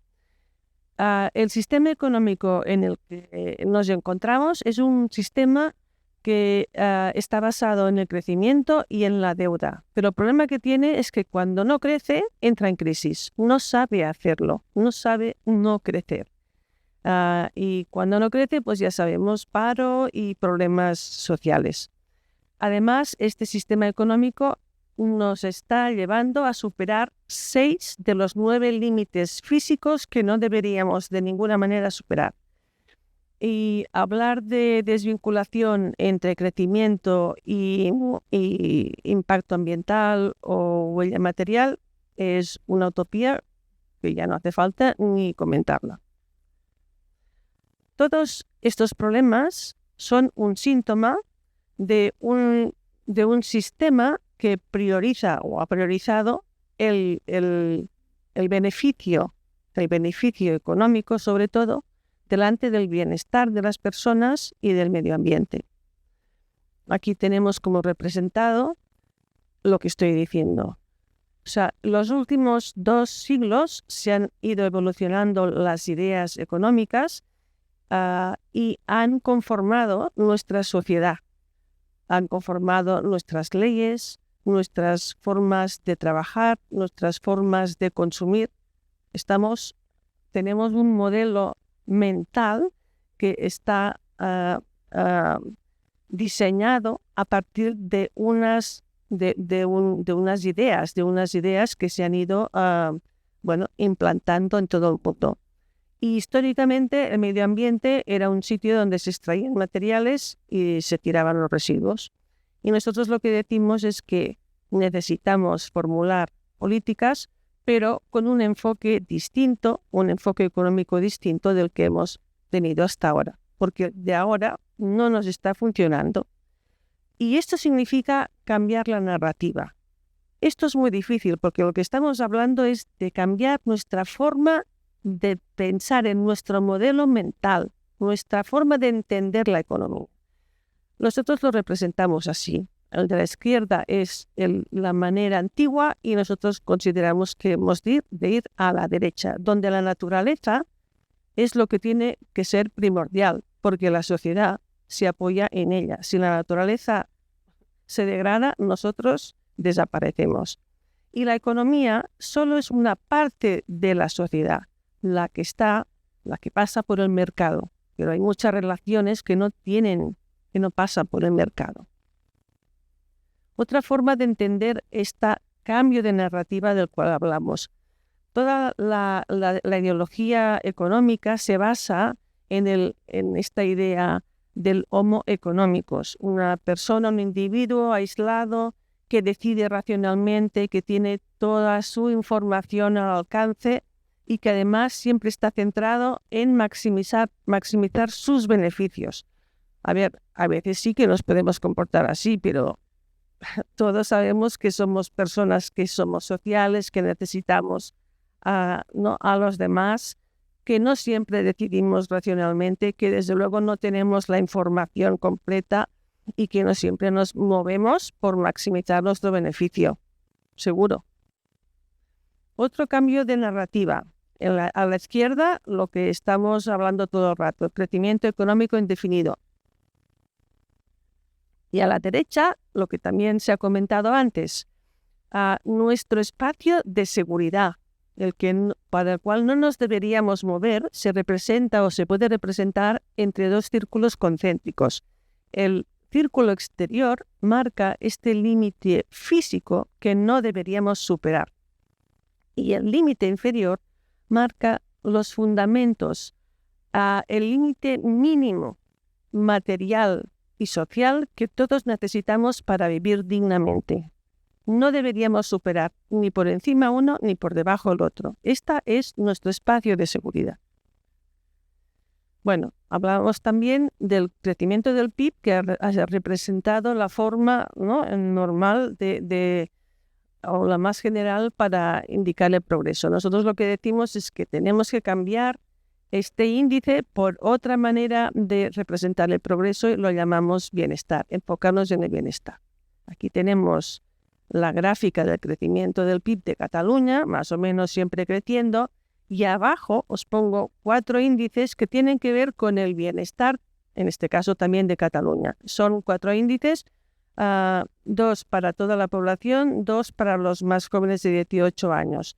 Son el índice de pobreza o la proporción de personas que viven con riesgo de pobreza y lo que se llama el índice de privación material y social severa, es decir, aquellas personas que no llegan a cubrir este mínimo del que hablábamos, que se lo pasan mal. Bueno, pues estos índices que ves aquí abajo llevan entre 1 década y 2 décadas planos. Esto es lo que estamos hablando de enfocarnos en el bienestar en vez de enfocarnos en el PIB. De eso estamos hablando. Quizá algunos de vosotros penséis, bueno, pero esto es una minoría, es una parte, la mayoría no está en estas condiciones. Bueno, estamos hablando de 1/4 de la población en riesgo de pobreza. Estamos hablando de 1/3 de los jóvenes en riesgo de pobreza. Estamos hablando de 1/10 parte de los jóvenes con privación material severa. Esto no son 4 gatos, ¿eh?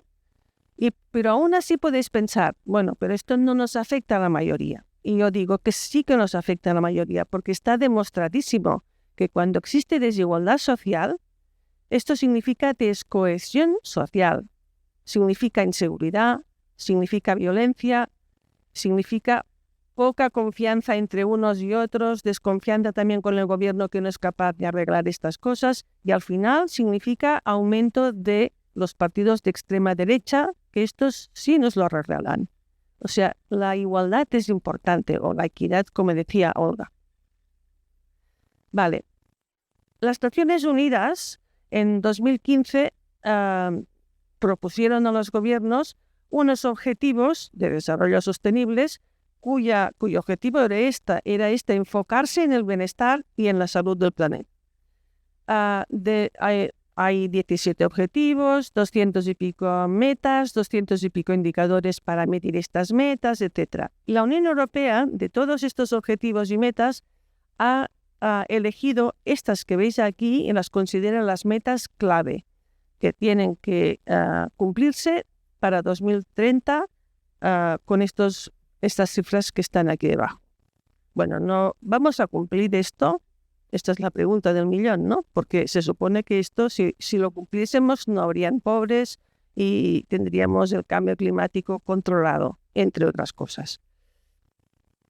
Bueno, solo vamos a comentar alguno. Por ejemplo, primero, reducción de la pobreza. ¿Qué pasa en Cataluña o en España? ¿Cuáles son las metas aquí? Pues bueno, las metas son para 2030 reducir el riesgo de pobreza a la mitad y para 2030 eliminar la privación material severa para los jóvenes, para las personas de menos de 18 años. Bueno, en azul y en verde veis la tendencia hasta ahora, lo que hablábamos, la línea más o menos plana. Y en rojo, la tendencia que tendríamos que tener para 2030. Vosotros mismos podéis sacar conclusiones. ¿Lo vamos a cumplir? Otro. Uso de pesticidas más peligrosos reducidos al 50%. Bueno, pues esta ley se acaba de retirar porque ya sabéis todas las protestas que han habido Y además no solo eso, que sepáis que el Parlamento Europeo decidió que no se retiraba, no solo son los agricultores. Bueno, también cojo otro, que es el de la reducción de los gases de efecto invernadero a 55% en 2030. A la derecha tenéis un gráfico que gracias al departamento, al grupo de investigación de Olga, pues lo utilizo y nos va muy bien. Aquí veis el gráfico de cómo deberían reducirse las emisiones de carbono en Cataluña. Fijaros dónde estamos ahora y fijaros el esfuerzo que deberíamos hacer hasta 2030. Es un esfuerzo grande, muy grande. Bueno, pues mientras ocurre eso, a la izquierda veis lo que están haciendo 74 ayuntamientos donde están revisando los planeamientos urbanísticos para impedir que se pongan proyectos de renovables en su terreno. Y dices, ¿por qué? Bueno, pues porque hay muchos problemas, porque está aquella pregunta que dice que quién se beneficia de esas instalaciones, que quién es el perjudicado, ¿no? Y aquí hay una pelea de territorio que no está solucionada, pero lo que está claro es que la solución no es la que están tomando estos municipios. Bueno, y en todo esto, pues la conclusión, y solo he cogido 3 indicadores, pero podríamos ir pensando o repasando todos. Los indicadores del bienestar, más allá del PIB y las metas y objetivos cuantificables, son un buen punto de partida, lo son, pero no es suficiente porque los progresos van a ser limitados. Entonces, ¿qué nos impide avanzar? Hay un montón de cosas que nos impiden avanzar. Una, la oposición de sectores que se sienten perjudicados si hay cambios o piensan que lo serían, aunque a lo mejor no sea cierto. Y solo pensar, no voy a hablar, pero solo pensar, si sabéis lo que pasó cuando se decidió, pues hace un par de años o un año, peatonalizar el Consejo de Ciento. ¿Quién se puso en contra? ¿Quién demandó al ayuntamiento por hacer estos cambios? Pues las empresas que veis aquí, porque claro, la gente no podía ir en coche a su tienda. Bueno, también los ciudadanos ponemos resistencias porque no nos gustan los cambios, no nos gustan, y menos si los cambios significan o pueden significar limitaciones. El coche parece que sea, ¿no?, el representante de la libertad. Y ostras, si no vamos en coche a todas partes, esto no nos gusta, es que no nos gusta, pero cualquier otra cosa que nos pongan, Aquí hay el ejemplo de San Andreu cuando les pusieron la recogida selectiva puerta a puerta. Pues el ayuntamiento lo retiró porque se sublevaron los vecinos. Bueno, y luego están los sistemas democráticos que cada 4 años obligan, y ya está bien, ya nos parece bien, a votar, ¿no? Pero esto significa, de alguna manera, está influyendo en que los gobiernos electos, sus objetivos sean siempre pues bastante cortos, de 4 años. Porque si tienen objetivos a más largo plazo, no van a ver los resultados ellos, ya no van a estar. Entonces, eso de alguna manera está también, pues formando el tipo o influyendo en el tipo de medidas o de políticas públicas que se ejercen. Y la solución de los problemas del presente requieren perspectivas a largo plazo, Se tienen que tomar ahora las medidas, pero los resultados no se van a ver mañana. Van a tardar, pero se tienen que poner en marcha igualmente. Y tenemos una tendencia todos a primar lo que es del corto plazo en frente al largo plazo. Es una cosa natural, lo hacemos todos. Por tanto, de alguna manera, cuando los políticos formulan políticas públicas, ellos y también la sociedad debería hacerse una serie de preguntas. Y son cómo impactan estas políticas en el bienestar de la gente que vive ahora, pero también en el bienestar de las personas que todavía no están aquí, en el futuro. Es necesario que se las hagan. También cómo impactan en la desigualdad. También cómo impactan en otros países. Lo que hablaba Abel, creo, o Olga, ¿no?, sobre cómo impactan nuestra forma de alimentarnos o la forma de comprar, etcétera, ¿no?, en el bienestar de las personas que viven en otros países en desarrollo o en su medio ambiente. Y por último, cómo impactan en en las causas de los problemas. ¿Son políticas transformadoras o son solo una reacción? Y de eso hablamos un poquito. Nos interesan políticas transformadoras, lo que estamos hablando, que vayan a largo plazo y que transformen este modelo en el que estamos ahora inmersos. Los aspectos visibles de los problemas son la punta del iceberg. Los problemas tienen causas muy profundas, estructuras complicadas, pero que no se ven. Y lo que se ve es la punta del iceberg. Y normalmente los gobiernos se dedican a aliviar los síntomas, porque son la urgencia, ¿no? La gente se queja, tal, pues es normal, ¿no? Se dedican a intentar arreglar lo que se ve, los síntomas sobre todo. Pero si no se arreglan los problemas de fondo, la estructura de fondo, los síntomas estos continuarán, volverán. Por tanto, deberíamos pensar en, cuando hablamos de políticas públicas, no solo dedicarnos a las reactivas, es decir, acción-reacción, lo que ocurra ahora vamos a arreglarlo ahora, sino a más profundidad, a más transformadoras, que es hacia abajo, ¿vale?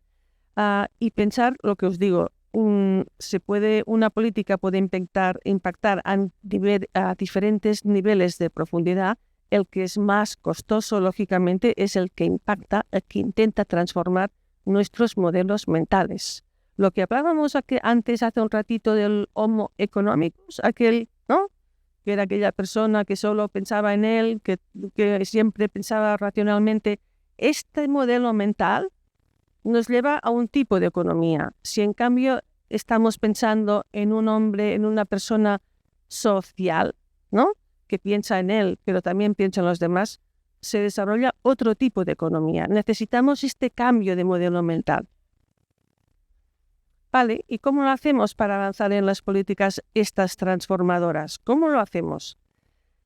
Porque lo que está claro es que en una sociedad donde existe la desconfianza entre unos sectores y otros, entre los ciudadanos y el gobierno, cuando los gobiernos deciden imponer algún tipo de medida sin un consenso anterior, sin un consenso previo, estas políticas no van a salir adelante. Y lo vemos en todas las protestas generales, ahora mismo con los agricultores, porque les da la impresión, y en parte muy cierta, de que estas políticas se decidieron en la Unión Europea y que ellos no han tomado parte, y los vemos en muchas otras protestas.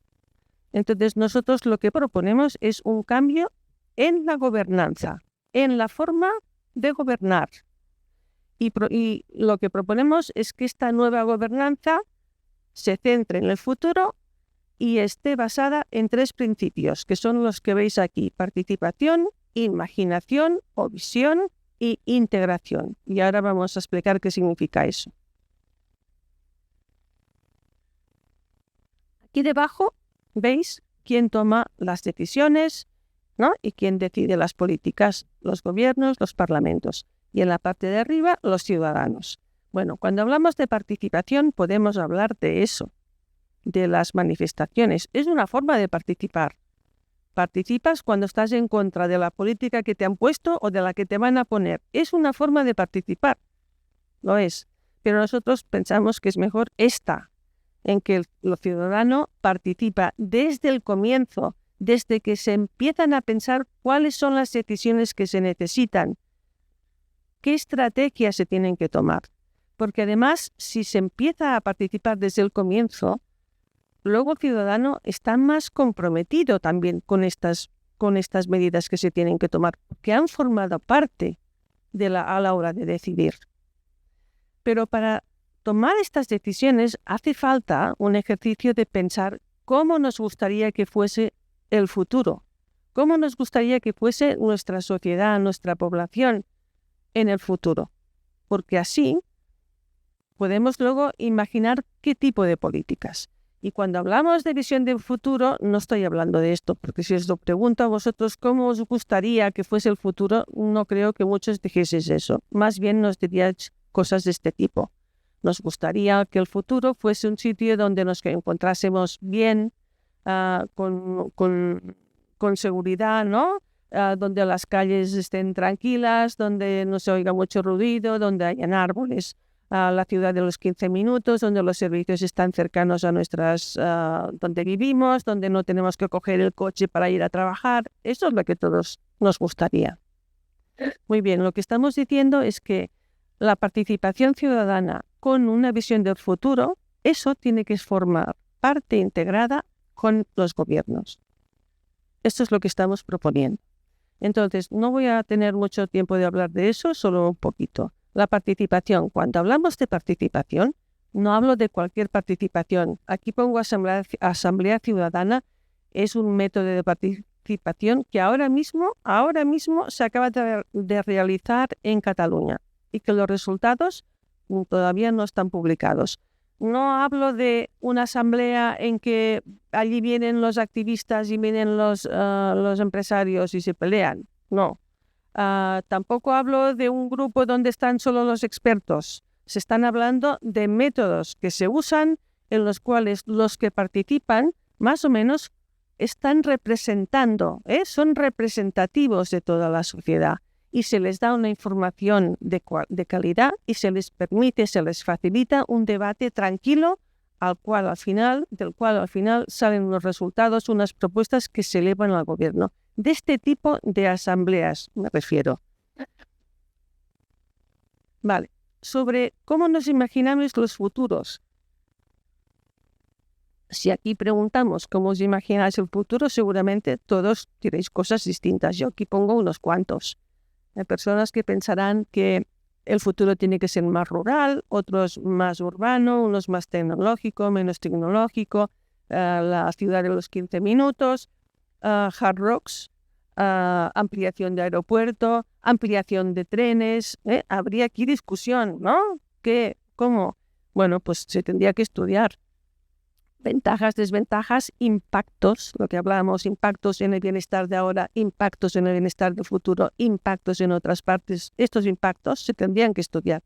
Pero lo que está claro es que de estos futuros posibles solo nos podemos permitir los que no superan los dos límites que hablábamos, ni el de fuera, de los límites físicos, ni el de dentro de la base material. Esto es una obligación. Muy bien, para terminar. Hablamos de que los gobiernos y nosotros, todos siempre primamos el corto plazo delante del largo plazo. Es natural que lo hagamos así. Es como una tendencia que nos sale. Entonces, ¿cómo lo hacemos para obligarnos a pensar siempre en el futuro, en el largo plazo?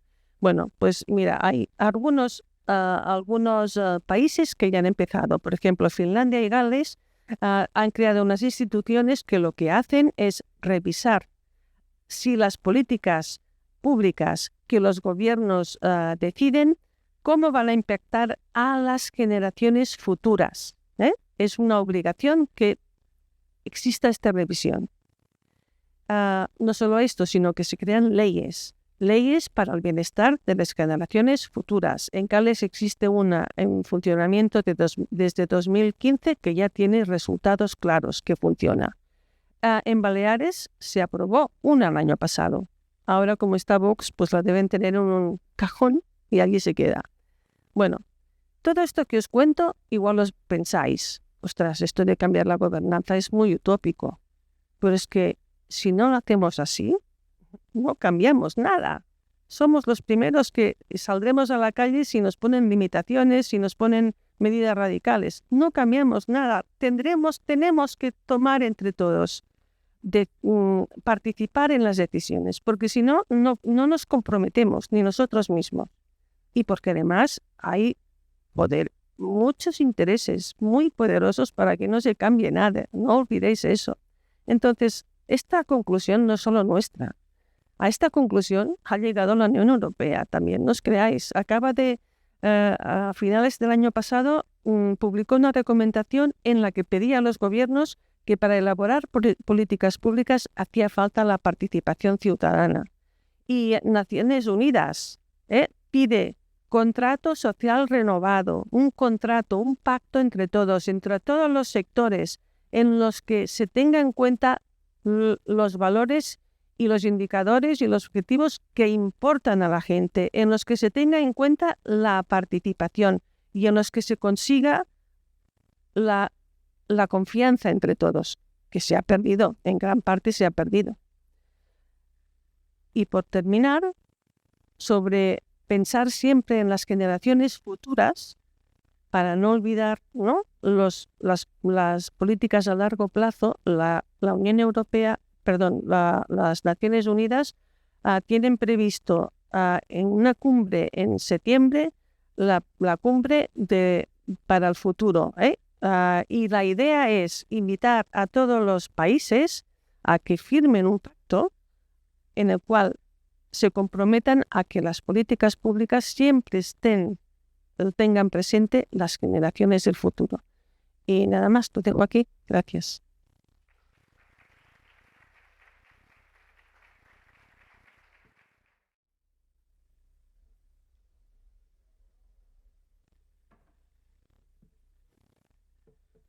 Bueno, muchas gracias a los ponentes por las interesantes presentaciones. Espero que os haya parecido tan interesantes como a mí. Y ahora, tenéis aquí, algunos de vosotros creo que ya habéis hecho preguntas. Los que no, tenéis aquí el código QR y la contraseña para hacerlas. Bueno, ni siquiera hace falta el código QR. Esto está en la web de la conferencia, en el apartado que pone participa. Lo que sí necesitáis es la contraseña, ¿vale? Con lo cual, pues la dejo aquí unos segundos y pasamos ya a ver las preguntas que habéis hecho y intentar responderlas, ¿vale?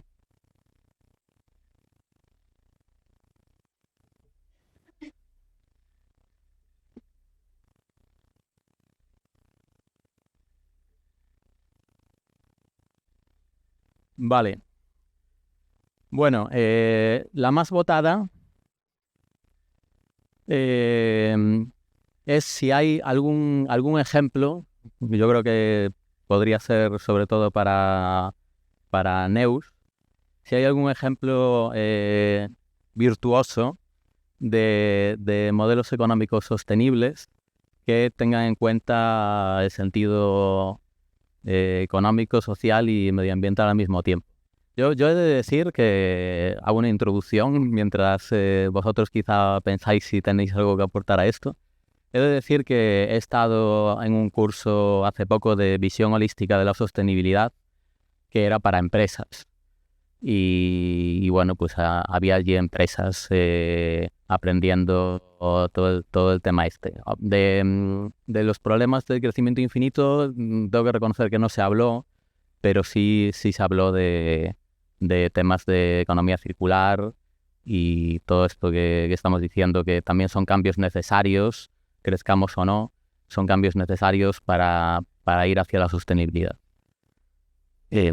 Bueno, os dejo la palabra. Sí, solo decir, modelo económico como tal, no hay nadie que esté allí haciéndolo todo bien, pero sí que hay un montón de ejemplos para replicar, un montón, ¿eh? En políticas, cuando hablo de políticas públicas, no me refiero a la política, hasta concretar en qué sector estás impactando. Por ejemplo, políticas públicas de movilidad. Bueno, ir a Freiburg, pasearos y mirar cómo resuelven allí la movilidad con los tranvías. Es un sitio donde muchos de las personas hemos ido allí como si fuese el Vaticano, por decir algo, porque aprenderéis un montón. Pero bueno, este es un ejemplo. En Gales, por ejemplo, con esta ley de las bienestar de las generaciones futuras, han logrado una cosa que parece es imposible, que es parar el desarrollo de nuevas carreteras, de nuevas autopistas, porque claro, esto está muy bien para ahora, ¿no? Podemos llegar a todas partes, más fácil, pero en cuanto a lo que les va a ocurrir a las generaciones futuras, eso no. Y así podríamos ir, poniendo muchos más ejemplos. De eso sí que hay un montón, Vale, bueno, pasamos a la siguiente pregunta, que yo creo que la podría responder Olga. Y es una pregunta de Albert Valenzuela que que la verdad yo también me la hice, yo también quería preguntar esto, o sea que le agradezco, porque cuando nos presentaste, Olga, no la responsabilidad, sino, digamos, lo que se desvían los países de las emisiones que deberían corresponderle, Albert y yo también nos preguntábamos si estamos teniendo en cuenta, digamos, las exportaciones de esos países, ¿no? Y porque a veces las cosas se consumen en países, en diferentes países de donde se han producido. Entonces, aquí es importante saber, cuando vemos todos estos números, a quién le estamos asignando el CO2, a los productores o a los consumidores. Vale. De momento se lo asignamos a los productores. ¿Por qué? Porque la contabilidad de emisiones a nivel de producción es mucho más sencilla que la contabilidad de emisiones a nivel de consumo. Esta es la única razón. Pues decía esto, ¿no? Se lo asignamos de momento a los productores. Lo siento, es que mi voz no da para mucho. Lo asignamos a los productores, porque existen metodologías muy robustas para contabilizar las emisiones en producción. Es un ejercicio que es complejo, pero es un ejercicio que está muy bien sistematizado y que todos los países hacen. Hacer la contabilidad de lo que consumimos en España, teniendo en cuenta, por ejemplo, que en España tenemos grandes importaciones de muchos países, ¿no? De Brasil, de Argentina, de China, de India, pues esto es extremadamente complicado. Hay intentos, se está trabajando en ello. El problema es que actualmente aún no existe una contabilidad basada en el consumo para todos los países, solo hay algunos ejercicios más académicos que se han llevado a cabo y además los resultados no son tan dramáticos como nos podríamos esperar. Por ejemplo, en el caso de China hay un 10% que es uno de los casos paradigmáticos, ¿no? China es la fábrica del mundo, exporta gran cantidad de productos que consumimos en otras partes. La diferencia entre las emisiones en base a consumo o en base a producción son de un 10%, ¿vale? Por lo tanto, no es la mitad de las emisiones. Pero sí que es verdad que esto es un tema que está sobre la mesa y se está trabajando para elaborar metodologías pues, que sean robustas y que los países también reconozcan como valuosas. Porque si no hay el reconocimiento de los países, evidentemente, pues tampoco la metodología no sería utilizada. Vale, muchas gracias. La siguiente pregunta habla de uno de los objetivos de desarrollo sostenible más polémicos en el contexto de que estamos hablando, que es la de crecimiento económico, y plantea cuándo se actualizarán los objetivos de desarrollo sostenible. Yo creo que, si no me corregís, creo que estos objetivos son de cara a 2030 y, bueno, no sé cuándo se actualizarán y de cara a qué otro año serán. No sé si vosotros sabéis. Bueno, yo lo que puedo decir es que las metas de la Unión Europea, las anteriores eran 2020, que por cierto España, de las metas que habían para cumplir, prácticamente no cumplió ninguna, que lo sepáis. Estas son de 2030 y entonces me imagino que en 2030 se van a revisar de nuevo. Y sí que es verdad que el ODS número 8, que es el que habla de trabajo y de crecimiento económico, se da de bruces con otros ODS, como es todo lo que tenga que ver con naturaleza y cambio climático. Pero también es cierto que los ODS están pensados para todo el mundo. Nosotros no necesitamos crecer, está claro, pero otros países todavía sí. Sí, yo aquí suelo añadir que el debate del decrecimiento es un debate válido para los países desarrollados. Eso también lo tenemos muy, muy claro, ¿eh? Los países en desarrollo, evidentemente, esto no va con ellos, va con nosotros. Y va con nosotros, ¿por qué? Porque nosotros estamos en un modelo no de consumo, sino de hiperconsumo. Y por lo tanto, esto es cuando este debate tiene todo su sentido. En relación a los ODS, es muy probable que en 2025 se empiece a hablar de los objetivos para conseguir de 2030 en adelante. Quizás 2030, 2040 o 2045. ¿Vale? Pero en 2025 esto se va a revisar casi seguro. Y también es importante remarcar que hoy estamos fuera de alcanzar algunos de los ODS más importantes, como por ejemplo el de terminar con el hambre en el mundo o el terminar con la pobreza extrema en el mundo. Esto es muy triste que en 2024 estemos tan lejos de conseguir los objetivos que nos hemos marcado, que nos marcamos en 2015 para conseguir en 2030. Vale, muchas gracias. La siguiente pregunta yo creo que podría ser para Abel. Ha salido de aquí, a ver. Que además es la más votada ahora mismo, que habla un poco o sea, tú has comentado que para reducir el CO2 al final vamos a necesitar una explotación mayor de minerales, ¿no? ¿Y qué sería mejor esto?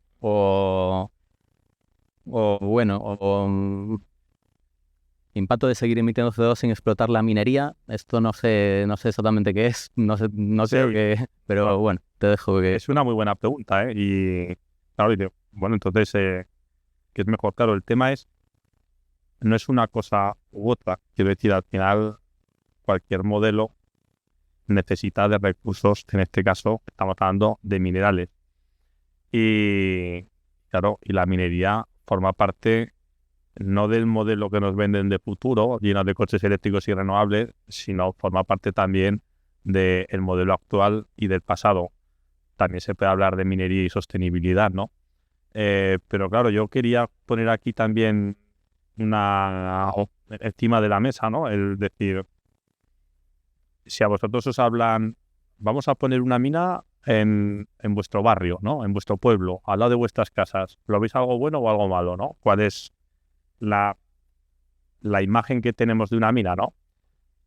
Por lo general, ahora con el tema de las materias primas críticas se han abierto debates de reabrir o de abrir explotaciones mineras nuevas en España, y siempre está el debate de cuál va a ser el impacto medioambiental de todo eso, ¿no? Obviamente se puede hablar de minería y sostenibilidad. Ahora mismo, ¿qué es lo que sucede? Hablamos de futuro, digámoslo así, con tecnologías limpias, pero las minas bien lejos de nuestras casas, ¿no? Es lo que nadie quiere tener una mina a su alrededor, ¿no? O cerca. ¿Por qué? Porque los impactos medioambientales que tiene no solamente el proceso de extracción mineras, que al final los minerales una vez que salen hay que hacer algo con ellos, ¿no? Hay que refinarlos, hay que procesarlos, y bueno, pues eso pues genera un impacto medioambiental duro. Alguien se acordará de Aznalcóllar, ¿no? O de, bueno, todos estos vertidos que se produjeron. Bueno, pues para nosotros es más sencillo decir, mira, purgo mi conciencia con mi tablet encima de la mesa, mi Tesla eléctrico, pero las minas que estén lejos, ¿no? Entonces, bueno, no se trata de si es mejor una cosa u otra, ¿no? Es que, claro, una cosa va con la otra, ¿no? Entonces, bueno, yo lo único, y al final esto es una opinión, obviamente explotar los recursos mineros supone, en este caso, pues generar impactos medioambientales, ¿no? Y impactos medioambientales que son, pues, tan preocupantes. Hoy hemos visto, se habla mucho del CO2, ¿no? Pero junto al CO2 pues hay otros muchos problemas, ¿no? Contaminación de acuíferos, acidificación. Bueno, estamos viendo que hay otros muchos problemas más allá solamente que no son solamente el CO2, y la minería impacta en todos ellos. Entonces, bueno, pues hay que tener sobre todo, hay que poner el foco en que la minería sea lo más sostenible posible. Vale, muchas gracias. Jordi Fernández nos comenta que no se ha planteado la energía nuclear en esta conferencia, ¿es verdad? Como dice él, energía inevitable de transición entre las fósiles y las renovables. Dice que es la energía con menos ocupación de espacio. Supongo que te refieres, Jordi, a la energía nuclear de fisión. La energía nuclear de fisión puede ser que sea uno de los componentes necesarios para la transición.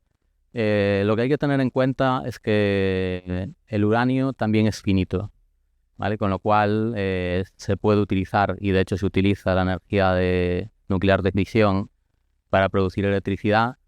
Lo que no se puede es producir cantidades infinitas, o sea, cada vez más grandes y crecientes de electricidad hasta el infinito. Por otro lado, bueno, también la energía nuclear de fisión tiene ciertos riesgos de seguridad. De vez en cuando pues hay problemas relativamente graves, no muy frecuentes, pero bastante graves con centrales de ese tipo. El uranio es un material finito que también tiene bastantes impactos de su minería, pero sí puede ser en determinado momento una solución para algunos países. Lo que no es la solución definitiva, ¿vale? Las energías renovables sí son la solución definitiva, pero habría que ver cuánta energía en total podemos producir con ellas. Pero evidentemente a largo plazo pues utilizaremos energías renovables, eso está claro. Y en cuanto a la energía nuclear de fusión, pues bueno, de momento no es posible, ¿no? Y no sabemos si se logrará. Y si vosotros quieres añadir algo. Sí, yo quiero añadir un punto respecto a la energía nuclear. Neus nos hablaba de la carga que estamos poniendo en las generaciones futuras, ¿no? Pues la energía nuclear es un claro ejemplo de una carga muy importante que estamos imponiendo a las generaciones futuras, porque llevamos ya más de 50 años con reactores nucleares de fisión y el problema de los residuos nucleares no está resuelto, ¿vale? Y esto es una carga para las generaciones futuras. En cuanto al sector energético, la entrada de las renovables, la transición energética, hay un aspecto clave. Antes Abel nos enseñaba el Net Zero Emissions escenario de la Agencia Internacional de la Energía. Para llegar a emisiones cero, la Agencia Internacional de la Energía dice que deben entrar muchas renovables, pero también dice otra cosa muy importante, y es que tenemos que reducir el consumo energético global. Y esto no se explica habitualmente. Y esto es muy importante, porque si no, lo que estamos haciendo es añadir las renovables, o la nuclear, o lo que queramos, a la dinámica de crecimiento.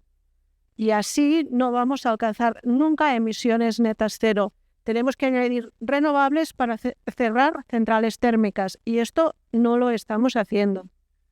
Y aquí está el kit de la cuestión. Si el objetivo es llegar a emisiones netas cero, tenemos que reducir el consumo energético global, teniendo en cuenta que los consumos energéticos per cápita aquí son mucho más grandes que en países en desarrollo, y por lo tanto lo que debemos reducir nosotros es mucho. Y esto nos lleva hacia una economía un poco más austera. Creo que la palabra, imaginando el futuro, debería ser un futuro feliz, pero un poco más austero en cuanto al uso de energía, de recursos. Esto no gusta, ¿no? Muchas veces, pero no le veo muchas otras salidas. Vale, gracias. Bueno, pues vamos a ir ya con la última pregunta porque nos hemos salido ya del tiempo. Y esta última pregunta habla de un tema también interesante, que son los vehículos propulsados por hidrógeno, ¿vale? Si son factibles, dice, y en general el uso de hidrógeno para la obtención de energía. A ver, el hidrógeno no es una fuente de energía en nuestro planeta, sino que es un vector energético. Es decir, es una especie de batería. Igual que las baterías que contienen electricidad, el hidrógeno es una especie de batería que contiene energía que se obtiene de otras fuentes, ¿vale? Hay diferentes maneras de obtener el hidrógeno. Una de ellas es electrólisis, es decir, mediante electricidad.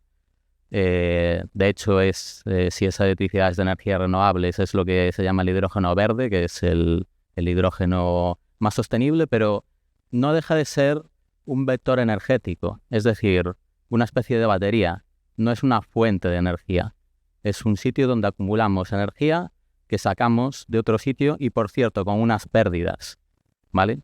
Con lo cual la utilizaremos solo si no hay manera de utilizar energía de manera directa.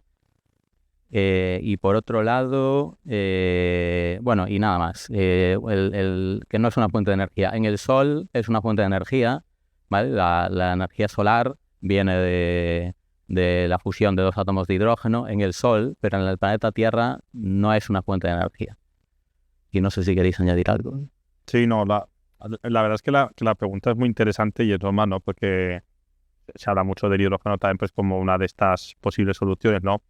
Y al final, técnicamente es factible si está inventado. Quiero decir, el vehículo de hidrógeno existe, las pilas de combustibles existen, los electrolizadores existen, se puede producir hidrógeno con renovables, pero claro, al final es al nivel al cual queremos llevarlo, ¿no? Hace un rato decían, ¿se puede electrificar? Por ejemplo, volviendo a la electricidad, pues es 1 millón de vehículos, ¿no? Y dices, pero bueno, el sistema eléctrico está preparado para 25 millones. Realmente con la cantidad de coches que duermen en la calle se pueden electrificar todos ellos. Con el hidrógeno pasa algo parecido, ¿no? ¿Es técnicamente posible? Sí. Realmente es pensar en que podríamos tener a día de hoy una economía en la cual todos los coches fueran de hidrógeno, pues yo lo veo complicado, ¿no? Con la actual tecnología, igual hay algún futuro prometedor que nos ofrece otra cosa, ¿no? Pero bueno, el hidrógeno, como ha comentado muy bien Alfonso, el hidrógeno hay que producirlo, y no solamente hay que producirlo, sino que luego hay que comprimirlo. Y eso pues también tiene sus desafíos y sus retos, y por el camino hay muchas pérdidas. Vale, muchas gracias. Nos gustaría seguir contestando preguntas, pero tenemos reservadas hasta las 2. Pero bueno, muchas gracias por vuestro interés y participación, y espero que tengamos otras conferencias pronto. Gracias.